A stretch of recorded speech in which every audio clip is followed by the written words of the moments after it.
Hello everyone, for today's video magluluto tayo ng adobong pork chops. Ayan, ito yung ating lulutuin ngayon. Siyempre, haluan natin yan ng pineapple tidbits or pineapple chunk para malinamnam yung ating adobo. Siyempre, ito yung ating mga sangkap. Ayan, sibuyas, bawang, pampalasa, siling haba. At siyempre, hindi mawawala ang ating siling labuyo. Ayan. So, ayan, iprito muna natin ng slight lang yung ating pork chop. So, ganito lang siya. Okay na yan, ganyan. At syempre, igigisa muna natin yung mga sangkap. Ayan, sabay-sabay na natin igigisa.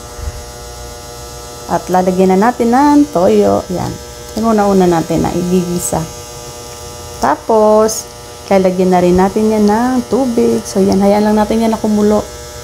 Bago natin ilalagay itong ating parinitong pork chop. So, yan. At kapag ito nakakulo na yung ating tubig, lalagyan na natin yung ating pork chop. So, hayaan lang natin yan na kumulo hanggang maluto yung ating prinitong pork chop. So, hindi pa yan masyadong luto para dito natin lulutuin sa ating pinakulong tubig na may sangkap na at yung toyo.